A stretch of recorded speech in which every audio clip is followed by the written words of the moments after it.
Welcome to our third annual Lucille Lortel High School Playwriting Fellowship presentation. While this is our third annual presentation, my name is George Forbes and I'm the Executive Director of the Lucille Lortel Foundation.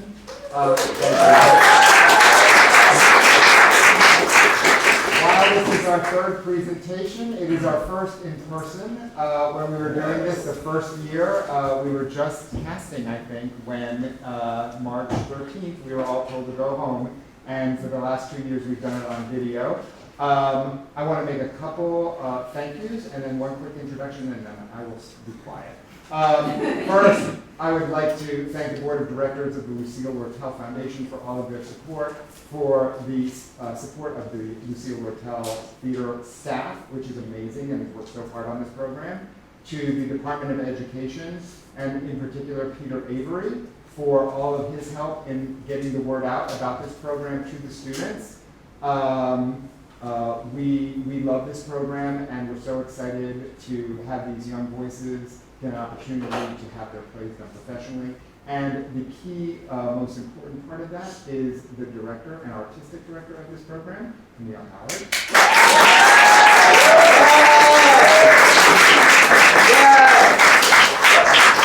Hi everyone, welcome. Thank you so much for joining us today. I am so excited to share these 5 plays with you. We've been working really hard to get prepared for you all today. Still during the day. And I had the pleasure of working with each playwright. They had a mentor. It was a mentor program. We had judges, a wonderful team of judges who I would also like to thank for this evening, who were a part of the selection process, who chose our 5 playwrights. And then each playwright was paired with a professional playwright as a mentor, and they each had 2 one-hour sessions with their mentor who gave them feedback so that they could tighten their play up in preparation for today. So thank you. I want to thank the mentors as well for their participation in the guiding of these talented artists. Also, want to congratulate our playwrights. I know this is a debut for many. There are some of you who are experienced, but let's give a round of applause.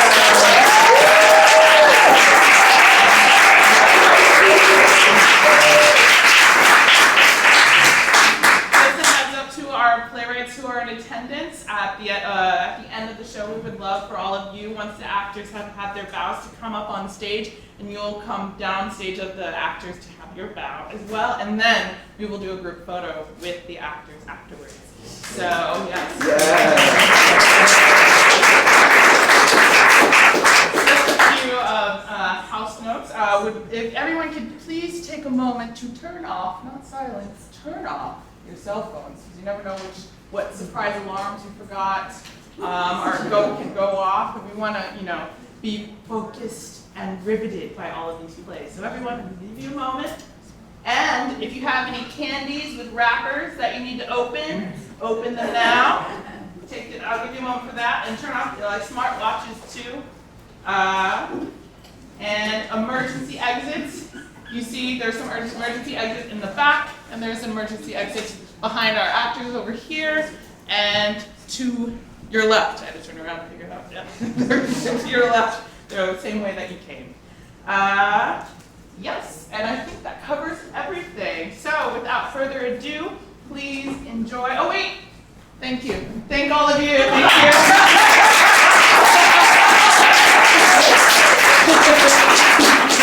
Okay, now without further ado, please enjoy tonight's fellowship plays.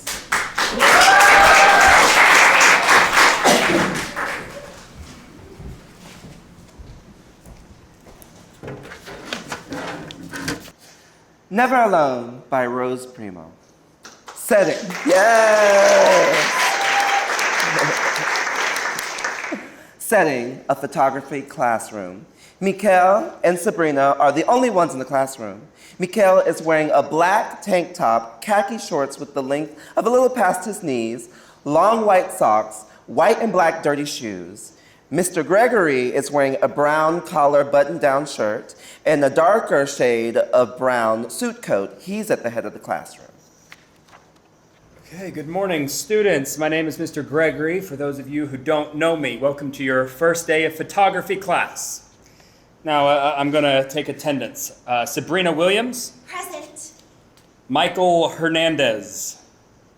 Present.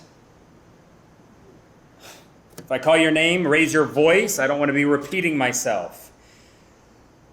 Where is everybody? Michael? Michael! I don't know.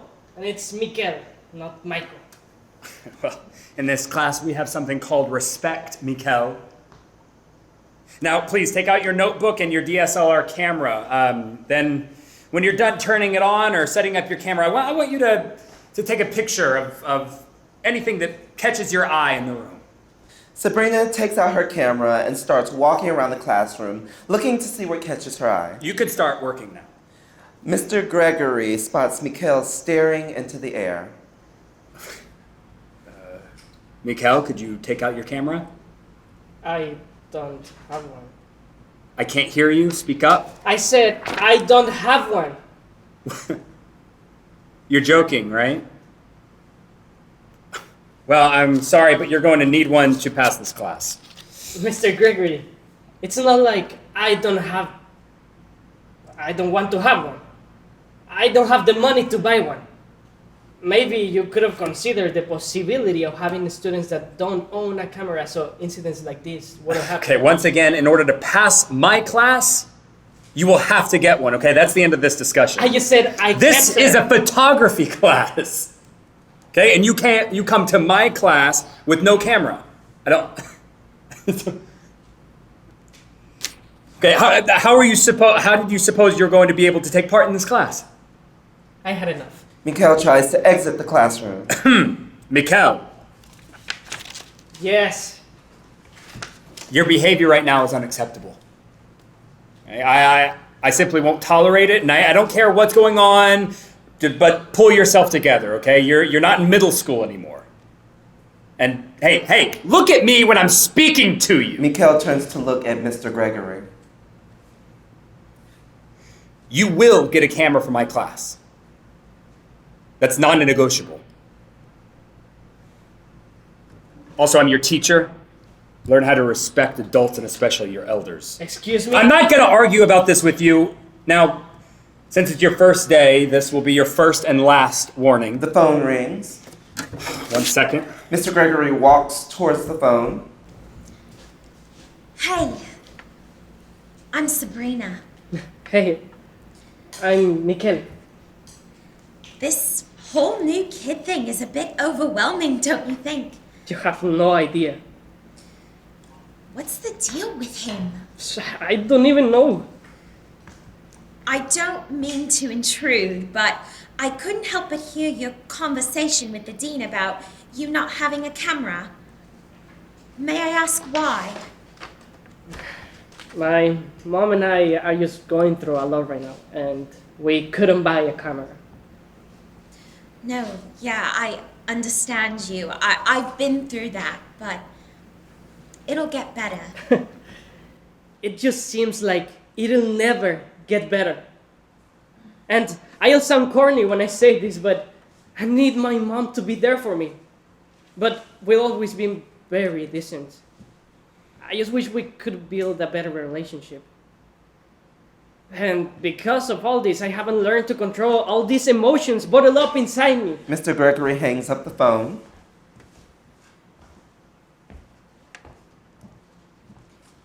I heard about your father. But your father's death does not excuse your behavior. What did you just say? I think you heard me loud and clear. Okay, look, I am very strict when it comes to class conduct and school etiquette. If you can't manage that, then you should drop my class, okay? It's really that simple. I keep telling you, there is no way for me to get a camera, and you just don't seem to understand that, don't you? Okay, what about your mom? You wanna know about my mom? She works 2 jobs every day.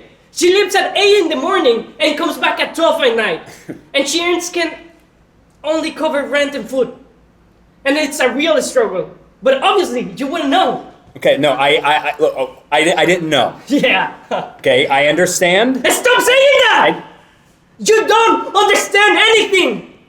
And you certainly don't know what it feels like to lose something that is important to you. Everyone says they know, but they really don't. And you're just like everyone else, so don't think you're special, amigo. Okay, no, I do, okay? And believe me, kid, you're not the only one hurting. It's the first day of high school. And here you are arguing with your teacher. Look, I knew your father, and he'd be very disappointed. Don't. You have no right to talk about my father. I don't know how you know my dad, but... Watch your tone, kid, and you don't know who you're speaking to, and I know for sure you don't want to be on my bad side. And also, try to come to school presentable. Excuse you?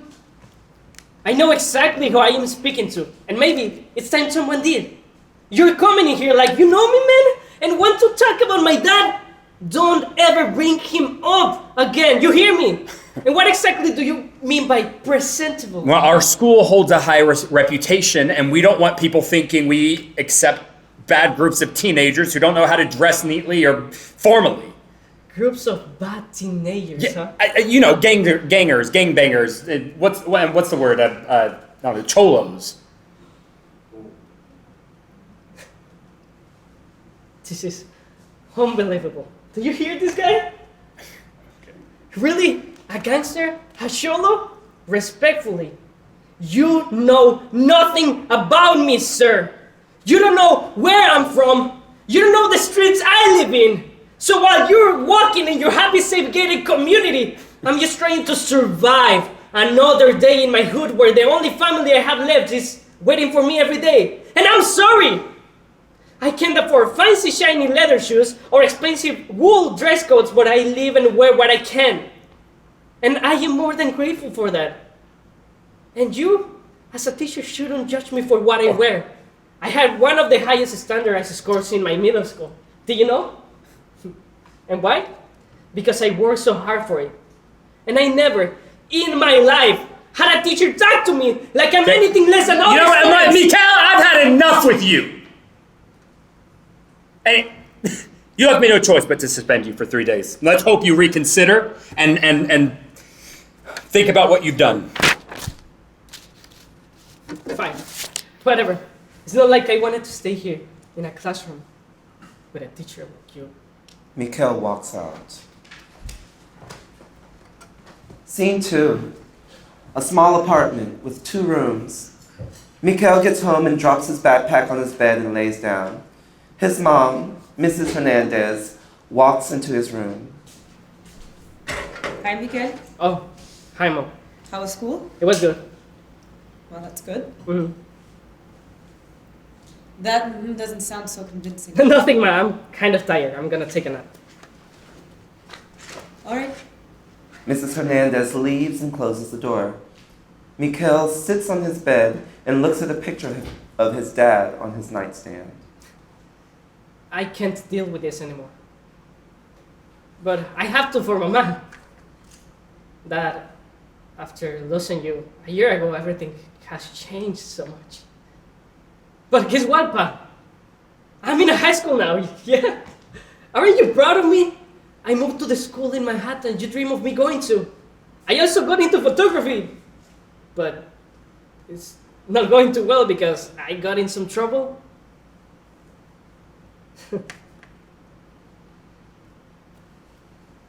Why? Why do you have to go? I miss you. I just wish you would have never left. My mom needs you. I need you. I got a call from school and they said you got suspended for 3 days, Miguel. I'm sorry, Mom. I know you will get mad and Look, it's not okay that you didn't tell me, but look, I know it's been very hard for us. Especially for you. You're just a chamaco. But promise me you'll make better choices, mijo. Mikael cries on her shoulder. Don't ever leave me like Papa did. I'm not leaving anytime soon. Thank you, Mama. I want to see you graduate, be successful, and have all the opportunities your dad and I weren't able to have. Thank you, Mama. Here. This is your papa's. She hands Mikhail a camera. Oh my gosh. Thank you, thank you, thank you. He wanted me to give it to you, but I just couldn't find the right time. He'll always be with you. You're not alone. Oh, I'll get that. Mrs. Hernandez walks to the door and opens it. Good afternoon, Maria. Sorry, do I know you? I'm John, the dean of Mikhail School. Oh my gosh. Oh, please, come in. Mr. Gregory steps into the small apartment. I'm sorry it's been so long. The last time I saw you was years ago. Mikhail, come here, please. Mikhail comes from his room.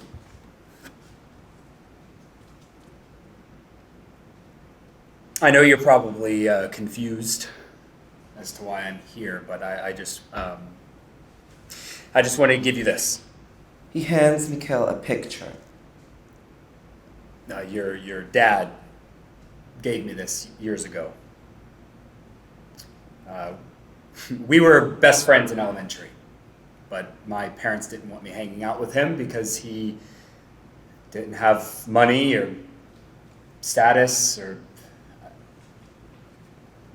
and they poisoned my mind with these thoughts, and I told your father, and he said it was for the best. I was forced to move schools, practically dragged out of there, and your father just watched me go, and he didn't stop me from leaving. And I know it sounds silly, but I held a grudge all those years. And then he sent me this picture by mail years ago. He takes out a crumbled old picture and hands it to Mikhail. You're about 2 months in that picture. I was initially frustrated and confused about why he sent this after so many years. And then I saw your last name on the attendance sheet, and you resemble your father so very much. I was just really mad. But I'm sincerely sorry for the way I treated you. Mikhail and Mrs. Hernandez sit down, mesmerized by the picture of Mikhail's father and him. Mikhail holds the picture tight to his chest. Thank you. End of play.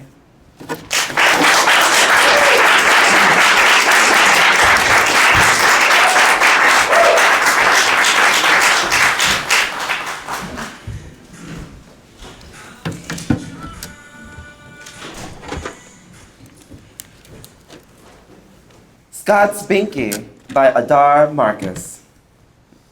Scott sits in the waiting room of Dr. Allison Bailey's office. Restlessly, he checks his phone, then he feels in his pocket for a pacifier, which he pulls out and places into his mouth. Allison opens the door of her private practice, and Scott quickly removes the pacifier from his mouth and shoves it deep back into his pocket. Scott Carter? Are you Scott Carter? Yes, I am Scott. You may come in. Allison holds the door open for Scott and gestures towards the office. They both step inside. The room is a medium-sized and sparsely furnished room. There's a single wooden desk in the corner and leather armchairs on either side of the office. In the back, a shelf is filled with kids' toys. Professional degrees and awards fill the walls. Scott takes in the room as Allison moves quickly to her chair. Please, have a seat. I'm gonna be honest, I don't really like doctors. No one wants to be at court-ordered therapy. If you wanted to be here, we'd call it voluntary therapy instead. But you are here, and you're not happy about it. So my job is to make the best of this circumstance and help you work through whatever it is you're dealing with. Tell me what's going on. Just read that sheet they gave you. It's all on there. That's what the judge thinks is going on with you? I want to hear what you think is going on with you.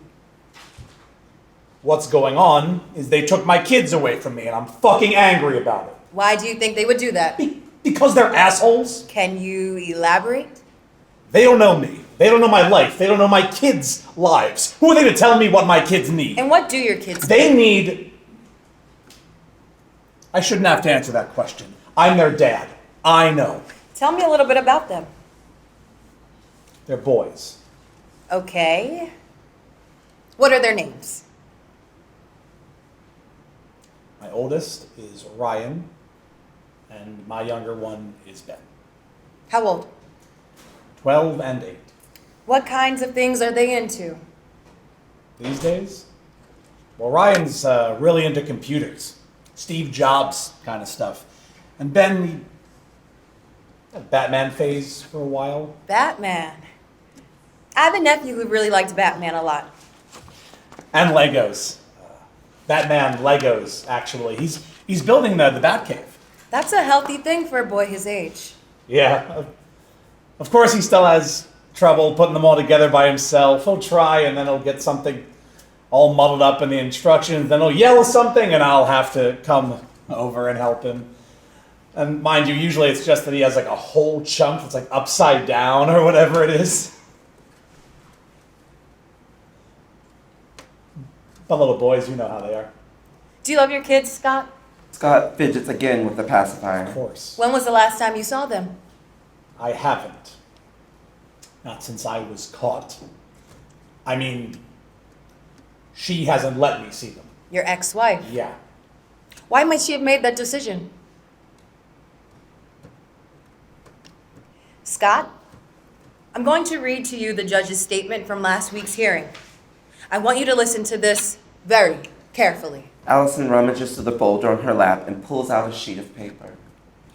It is evident from the past day's testimony that Scott Carter loves and cares about his children deeply, and I empathize with his desire to maintain partial custody. However, his behaviors over the past few months are quite alarming and clearly demonstrate that he is in no position to maintain legal responsibility for children at this time.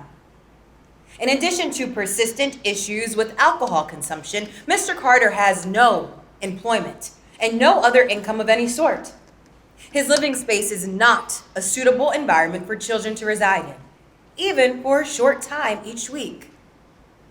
Most disturbingly, the court observes that Mr. Carter has developed an emotional dependency on the use of a child's pacifier, which he keeps in his mouth frequently. In my view, the adoption of this behavior could only be the result of a deep psychological disturbance, one which makes Mr. Carter unable to adequately provide for young children in any way. That being the case, I see it only fit to award full custody to Miss Jenna Morrison, the boy's mother. As part of this order, I'm referring Scott to mandatory therapy to work through these personal challenges. We will revisit this case in 12 months, at which time we will evaluate Mr. Carter's progress and determine a permanent custody arrangement. Feeling inside his pocket, Scott squeezes the tip of the pacifier between his fingers. You have it in your pocket? Scott. Fuck this.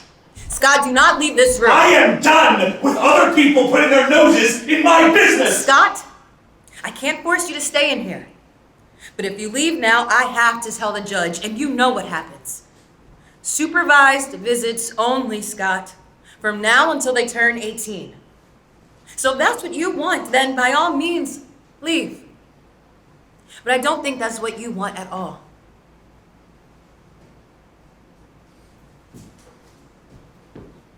Tell me how it started.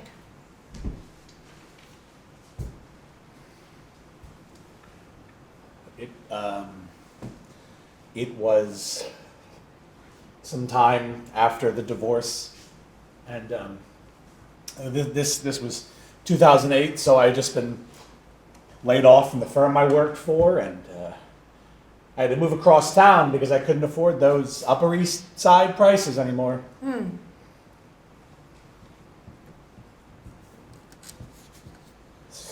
So anyway, I was rummaging through my boxes of all my old stuff that I had in the closet because I couldn't fit it in my new space.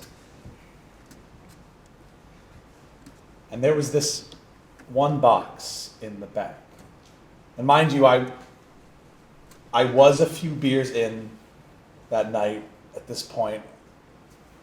But there was this one box, and at the bottom there was an unopened pacifier. I guess it was from when Ben was younger. You didn't throw it out, though. No. I mean, I was drunk. But I sat there, and I sort of tore the back cardboard apart because it was in that awful cheap packaging where the plastic in the front won't come off. I hate that stuff. Yeah, that shit's evil. Anyway, I ripped it open and I pried out the pacifier and I just squeezed it between my fingers. And the rubber still smelled new. And I just put it in my mouth. And I just kind of left it there. I finished sorting through the box, and then I fell asleep like that. And what happened after that? It was still there when I woke up the next morning and went to the bathroom to brush my teeth. But I don't know, I wanted to put it back in. So I went to the drugstore later that day and I bought a couple more packs, to have them around. And it was just a runaway train after that. It's pathetic, I know. Scott, listen to me for a moment. I've been doing this job for a very long time, and I promise you, your situation, you're not nearly as special as you think you are. But if there's one thing I've learned after all those years is that whatever someone might be dealing with, there's a reason for it. And this little dependency you develop, there is a reason for that too. Out of curiosity, what else was in the box with the pacifier? The rest of it was photos, my parents and I mostly.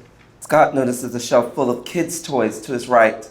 It is full of magnets and marbles and games and little puzzles. Ah, yes, the toys. Do you like them? Yeah, always have.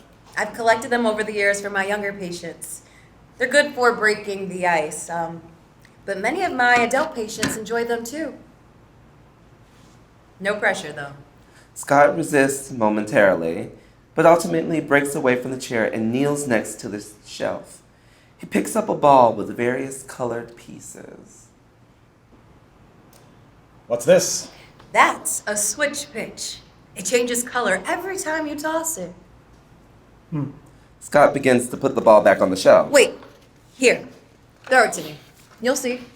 Scott tosses Allison the ball. As it lands in her arms, the pieces rotate in on themselves, turning from blue to yellow. Scott is transfixed. He throws it back, or she throws it back, and the ball changes from yellow back to blue. They continue to toss it back and forth as they talk. So, Scott, you mentioned that the box had photos of you with your parents. Talk to me about them. I mean, I had them. I don't really know what you want me to say. Are your folks still around? My mom died when I was 11, early Alzheimer's. I'm sorry to hear that. It can't have been easy for you. Yeah, I mean, well, I don't know. I see. What about your dad? He's still kicking it, I guess. Guy's getting up there, though. I think he's in an old folks' home. You think? I haven't seen him in years. Not since college, actually. My choice, not his. That was all fine with me, though. Like I was doing all right, What I do know is sometimes all you need is a game. Scott catches the ball again and replaces it on the shelf.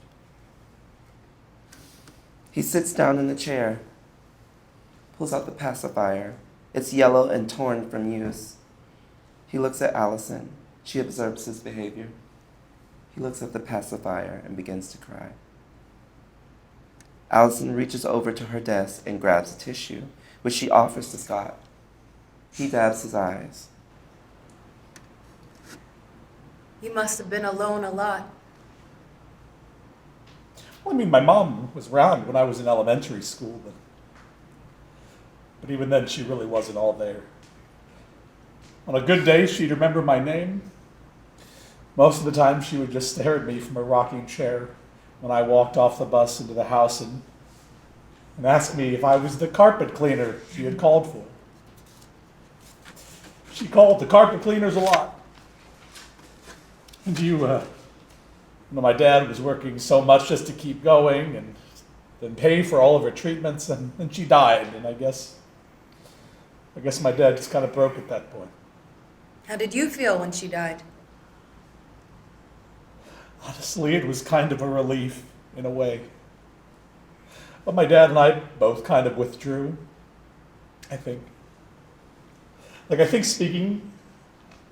think speaking to him about anything after that, there was just a wall there. That's why it's been so long since you've seen him.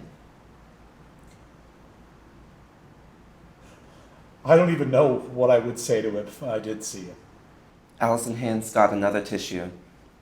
He places the pacifier back into his pocket. My kids must be so embarrassed by me. We have a lot to discuss. I know. Is that something you want to do? Yes. I think I do. End of play.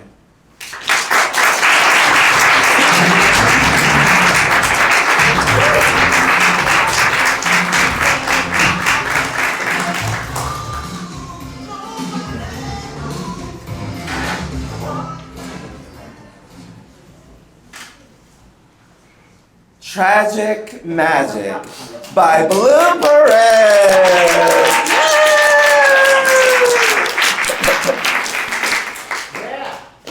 It's the beginning of summer break after graduation at Hallowpop School of Magic. Jay and Bentley are sitting in the open field with Taffodil in the distance. I can't believe I have to explain it again. What don't you understand? The whole plan. You're absolutely crazy if you think we're going to go through with it. It's not even that bad. But that is an understatement. There's no way we're going to be able to pull this off. What, pulling off summoning a beast? Please, that's beginner's magic. Well, I mean, compared to the magic that we're learning, but that's... It's still very advanced considering how long it takes you to learn things. That was one time. Well, and our teachers just didn't give me enough info. Anyways, we should talk about the plan with Emily. No. Yeah, she's good at figuring stuff out. No, don't bring Emily in this just because you don't know how to organize a poorly made plan. Well, I'm not stupid, no. and neither are you. Let's just wait until she gets here. We can talk with Taffodil first. Do not have to bring her. She always messes up everything. I know, but she always tries to help. Yeah, well... Okay, I'll consider it, but, we'll have to give her a small role, so she's still helping, but she doesn't mess everything up. Or she won't cause any problems. Well, that could work. I don't want you making Taffodil feel like a burden. No, I won't. You have my promise. All right, then. Now let's get the girls in on this. Bentley and Jay get up and walk over to Taffodil, who is dancing around with sparkling ribbons. Are you sure about this? So sure. Bentley runs over to Taffodil and gets hit with one of the ribbons. Oh my, Bentley! I didn't see you there. I'm so sorry. Yeah, at least it's not the magical ones. Are you okay? I can get some ointment for that. Taffodil turns around and hits both of the ribbons across Bentley's face. Oh, went for a double take, huh? Not again! Darn! Do you mind taking the ribbons off for me? Oh, not at all. Anything to make sure that they don't come in contact with my face. Bentley takes the ribbons from Taffodil and places them on the grass. Apologies again, Bentley. I didn't mean to hurt you. No worries. I kind of deserve that. What was that? Nothing. Okay, I knew this was going to happen. Shh, you're being rude. Yeah, you can say that to the scars on your face. Anyway, Taffodil, I wanted your opinion on something. Whatever it is, I'll be happy to help. So, me and Jay want to release a possibly dangerous beast so we can prove ourselves worthy, or whatnot, to the elders of Halapoth, but we don't know if we'll make it out alive. That's where you come in. Well, that sounds wonderful, but I'm not sure I could help you. What? You just said that you'd be happy to help. Yes, I did say that. If it were something else. But you said you would help us, did you not? I didn't mean that. Okay, wouldn't that be lying? I know Taffodil doesn't lie, only helps. All right, I'll help. But only make sure you guys don't die. Cool. Suddenly, they all hear a... Do you guys hear that? I don't know, what do you mean? I think she means me. Emily appears in front of them riding a giant butterfly. What are you writing? Oh, it's just my little friend. Do you like him? No. It's the most terrifying thing I've ever seen. I don't think so. He's perfect. Come on, you know I'm funny. You're not. Okay, As usual, Jay, the rudely funny one. Are you guys done? Yep, we're done after Jay stops getting so flustered at my reaction for a poor attempt of a joke. Good. So, I want to talk to you about something. Trust me, you're not gonna want to go into do it. They didn't even tell me. I at least have to hear them out. Thank you for being the only one with brains. All right, so what is this something you want to talk about? So, me and Jay, but mostly me, want to bring the notorious beast out for one last trick. Wait, you mean Hasselbrad Celtic's pet? Yes. No, you're joking, right? Well, why would I joke about that? Because I know you wouldn't do something this stupid. Please tell me you're not actually going to do this. simple. They weren't. Well, I just want to prove that someone like me can do something amazing as Taffodil did. Bentley, they're on a different level of dark magic than you are. You won't be able to do things like resurrect the dead or temporarily stop time. I know. I don't know. You don't have to do something stupid to prove that you're special. Oh, so I'm not special? Is that what you think? That's not what I'm trying to say. Stop putting words in my mouth. Okay, I'll show you that I'm just as special as the rest of you. Bentley, no, you don't have to do that. Watch me! Bentley walks off. Why are you two just standing there? We have to help Bentley. And this isn't the first time they've done this. It's best to let them blow off some steam. You've known them since grade school. That's why I think it's best to let them be. You should know too. Are you really not going to help them after you just said that you would? Technically, yes. If you really want to help them that bad, just go. You know, if you were really friends with them, you would help them like you promised. Emily walks off to find Bentley.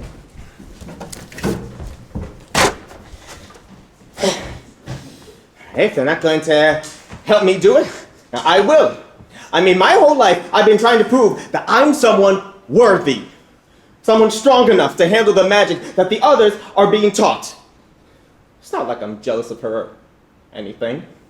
No, I'm ready to bring back the dead. You know, why should our self-worth be determined by how much we know? It should be about being a better person and not acting like you're better than everyone else just because you tame one of the most difficult beings in the world. You're better than this, Bentley. No, I'm not. Bentley walks up to the cabin that has a circle with a cross over it on the door. I can do this. Just tame the beast and get out there fast, without anyone's help. You're worth more than anything in this world. Don't listen to what they say. Bentley walks into the cabin and shuts the door. There's a rumbling that shakes the whole cabin. Bentley runs out of the cabin with the creature that has a big horns and a feather-covered body chasing him. Why did I think this was a good idea? Emily gets to the cabin and spots the monster about to attack Bentley. Oh no, you don't, you evil creature! No one messes with my friend! Good, you're here. Now stall I run for my life. What? No! Help me! Before Bentley can say anything else, the creature charges towards him, but then they're stopped by a ray of light. I command thee to go back to wherever hell you came from. The beam disappears, and the creature slumps down with a crash in front of Bentley and Emily. That thing was relentless. Bentley, you all right? Emily turns to Bentley, who is on the ground.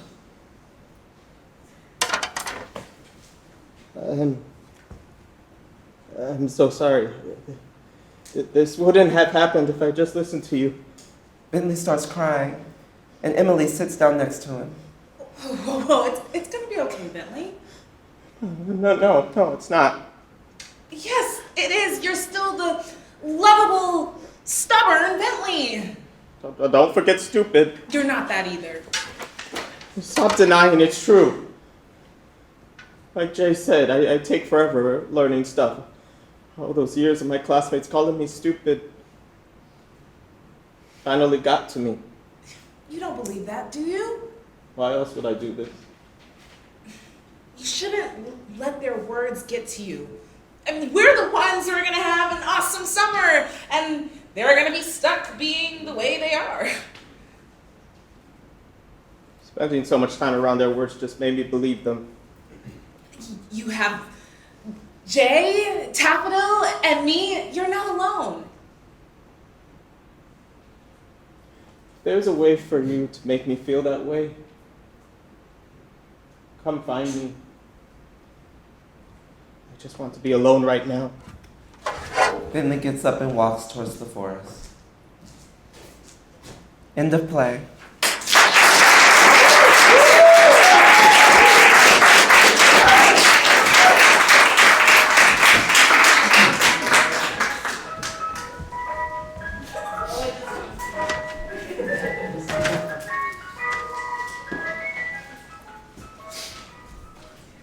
Ice Cream Truck by Elizabeth Schwartz.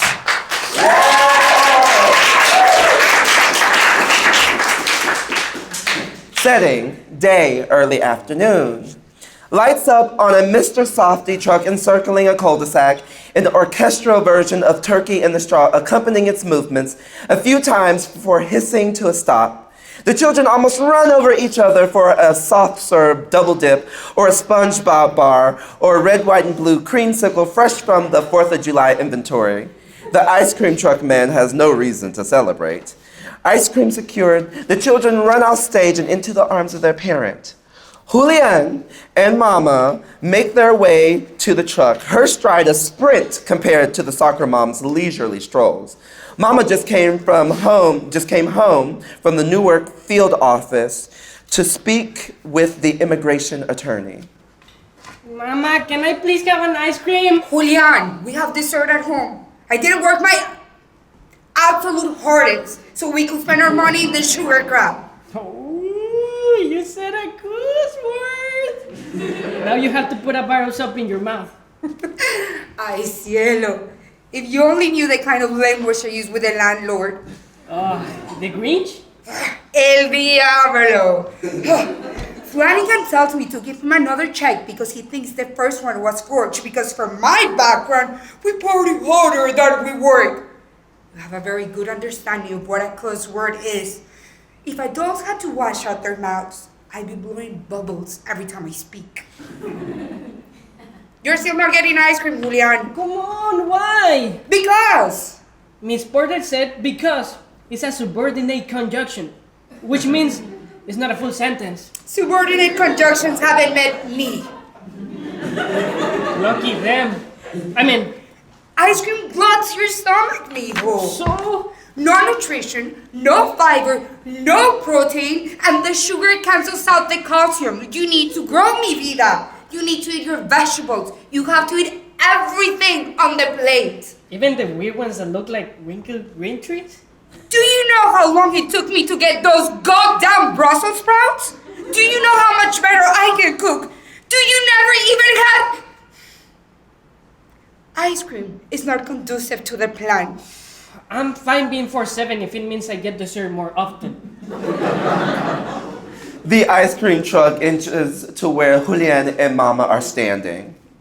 How you doing, ma'am? Ma'am? Aren't we the same age? Yeah, I am so sorry. I'm just used to selling to middle-aged PTA moms and senior citizens. But yeah, I can definitely come up with something else. Like we're friends, right? I can. That won't be necessary. Mama pulls out her phone. She's supposed to receive a call from Mrs. Gutierrez, her green card trial defense lawyer, updating her on the status of their trial. A flurry of text messages pop up on a projector before landing on one final blue bubble with the words, "We lost."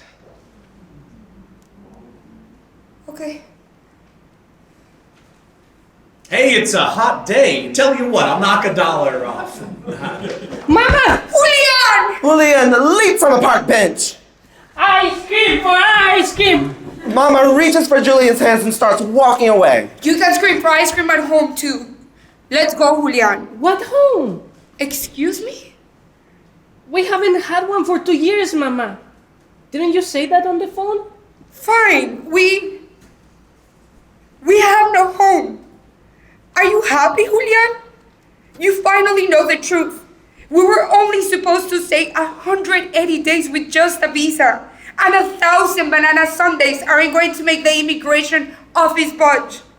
The living, the taking over our back, the 9 to 9 and the 5 hours a week only to have your friend's mother spit at our feet like we're some urchins. You're not an urchin, Mama. You're beautiful. I'm tired of it. I'm tired for both of us. I don't want to meter your suite with Uncle Sam's filthy hands. Hey, bro, you and your son are gonna have to make a decision. Thank you for reminding me. I can't get a lawyer to represent me and extend my visa so I don't have to go back to Paolo. Son of a bitch. Thank God I'm always in a rubber on Julian, otherwise he'd see 4.5 years of bruises. Oh my God. Take your time. I'm so sorry. What do they call it? City upon a shining hill? America has been through many retellings, but it always be kingdom built to fall. I can't send my son to the school he deserves. I can't read him bedtime stories, and by the time he figures out his tongue will have twisted itself into a knot I won't be able to untie. But thank God I can pick between sprinkles and Oreos. Ma'am? My name is Mirabel. I'm sorry, I keep forgetting. I'll take food stamps if you have them. I'll give them for free. My supervisor's not here. It doesn't You matter. think it's about the money? You think you get off doing the bare minimum to be the hero? If I use food stamps for a soft serve, what's next? You pay for a plane ticket?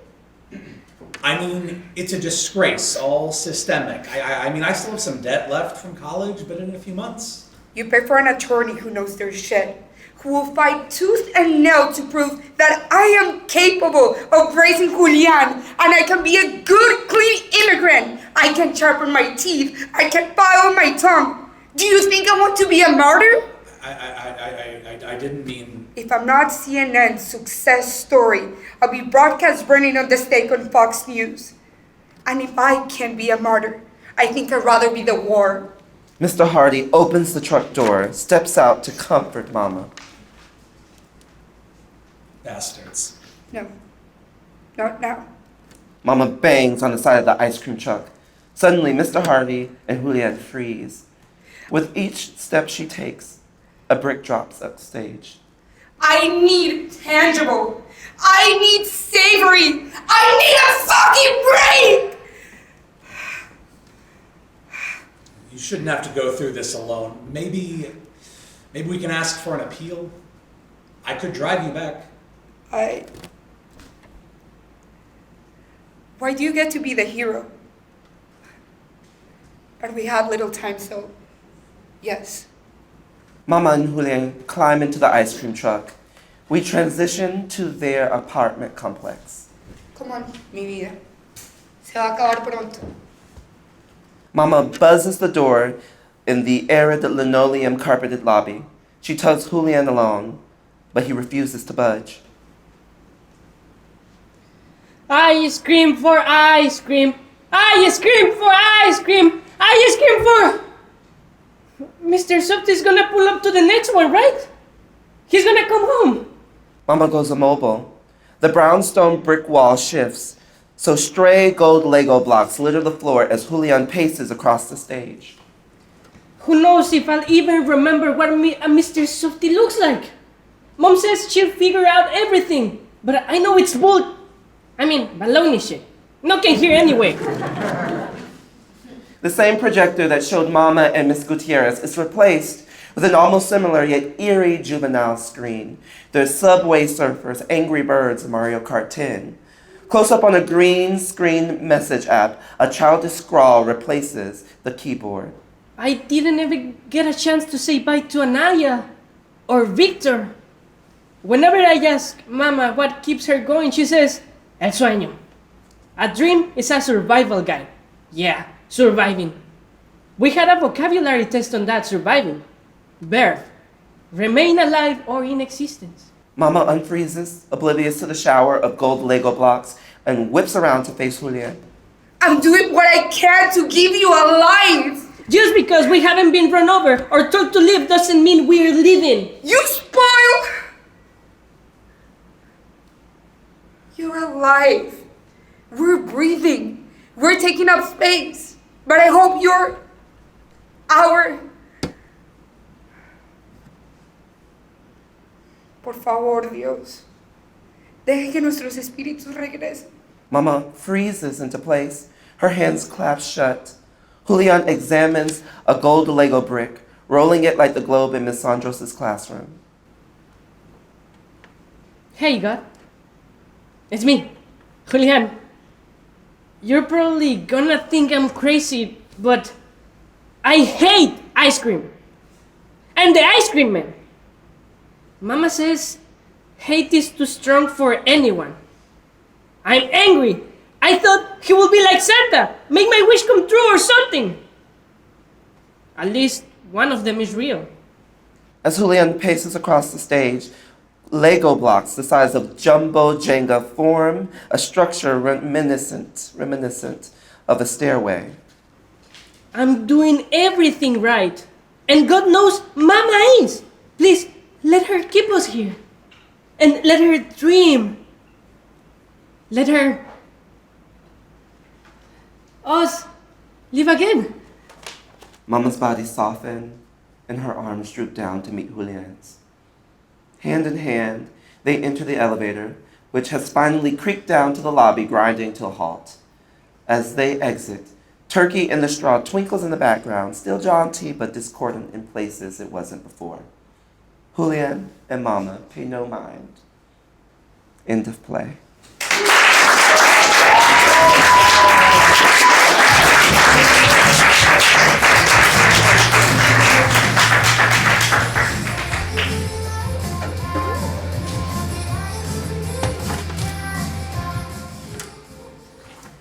Insecurity by Laura Liu.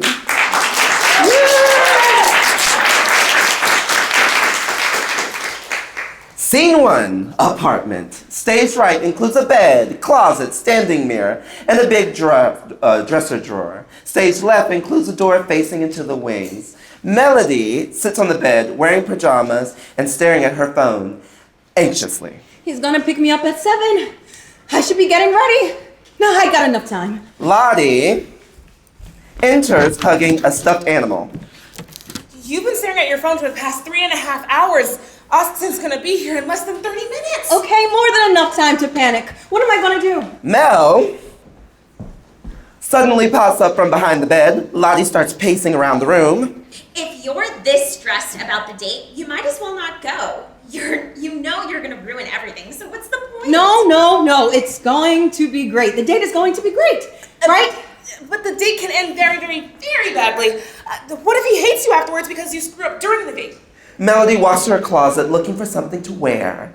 Mel flops on the bed and relaxes while Lottie sits on the floor next to the bed rocking back and forth. I don't have any good outfits. Who's gonna like a girl who wears a hoodie and sweatpants for the first date? No one will like you either way. Like I said, don't go. It's as simple as that. Canceling at the last moment will make you look like a jerk. He'll be very, very, very disappointed if you do that.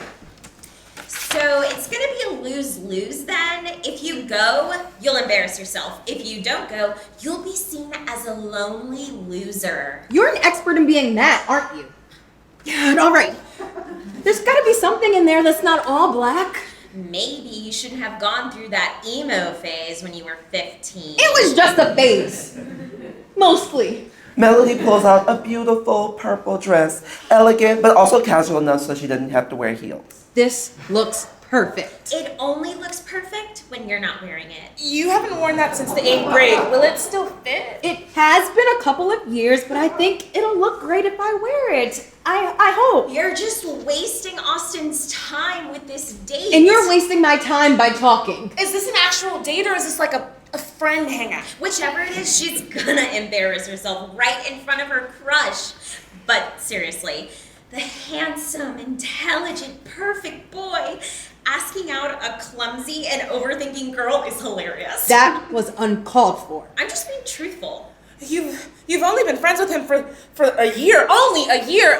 I mean, a year is not long enough time for him to develop feelings for you. Maybe, but I'm hoping for the best. This isn't a fairy tale. You're not created by a random kid for a fellowship play and expect a happily ever after. Think about it. Austin is perfect. From his looks to his personality. Unlike you. Who would want you? Melody, wearing the purple dress, walks to the mirror. I really hope Austin will like this look. Will he like you either way? He might think you look very, very, very bad in that dress. Quiet! I much prefer when the dress isn't on your hideous body. You should have gone shopping during that 3.5 hours. Shut up! Shut up! I should style my hair. God, why didn't I buy that curling iron? Damn it! Then again, it's not like I know how to use it. I guess I'll just have to wear my hair down. What's next? How about wearing some makeup? You'll look better if your face is covered. Makeup. Don't wear too much makeup. He might like girls without makeup. Come on! Makeup is the only thing that can cover your disgusting face. He might call you fake, though. It will make you look very, very, very bad. You need to think about this logically.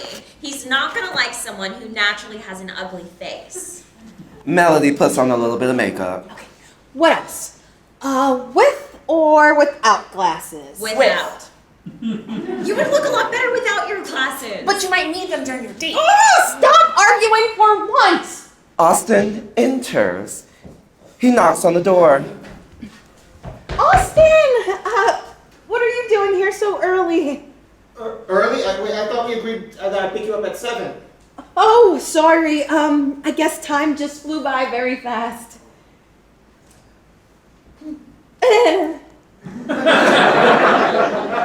That chuckle was so cringy. Ask for more time. Can you please, give me like 5 more minutes? Melody slams the door. Damn it! Now I'm gonna keep him waiting. You should cancel the date. Come on, you know you'll screw it up. But he'll be very, very, very, very sad if you cancel it here. He's right at the door. Melody grabs her purse and throws whatever items she can inside of it. She puts her glasses inside of her purse too and double checks herself in the mirror. You got this. Keep it cool. It'll all go well. You got this. I got this. Melody heads towards the door. Mel gets off the bed. Lottie gets off the bed. And they both start following Melody.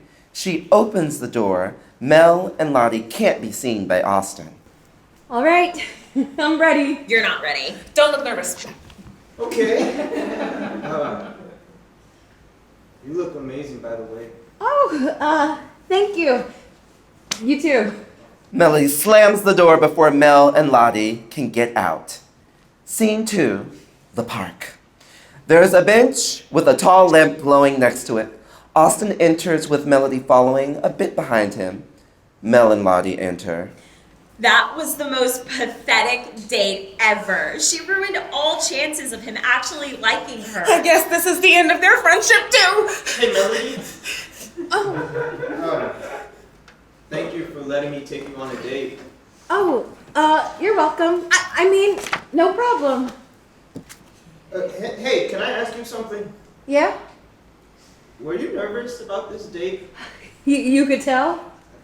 Well, yeah, but you were a bit more clumsy than usual, but it's not a bad thing. You're a clumsy fool. He's not gonna want to be friends with you anymore. He's gonna find somebody better than you. You made him very, very, very disappointed. You should be ashamed of yourself for going on this date. Everyone's gonna hear about this. You don't deserve him. He hates you. You're pathetic. Melody? You okay? Melody? I'm fine. Sorry. Austin gently grabs her hands and sits them both down on the bench. Mel and Lottie slowly exit. Their aura disappears as Melody's attention shifts to Austin. Huh? Let me tell you a little secret. I was also nervous for this date. You were nervous?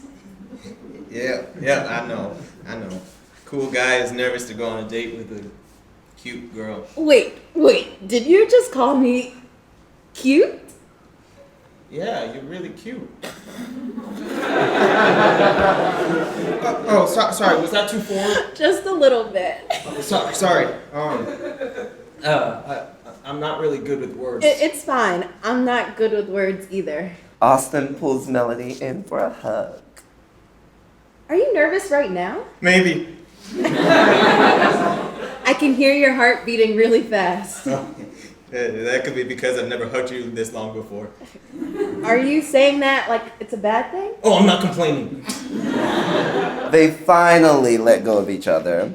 Melody looks to see off and see that Mel and Lottie are in the distance, their aura lingering. By the way, if you ever need someone to talk to, I'm here to listen. I'm also here if you need anyone. All right. They both look up at the sky. Melody goes into her purse to get her glasses, but she accidentally drops them onto the ground. Melody and Austin try to pick up their glasses at the same time, but their hands touch. They stare at each other. Austin lifts up the glasses and gently places them onto Melody's face. You look great with them. Thank you. They decide to hold hands. What a lovely night. It's more lovely than usual. You think so? It's because you're here.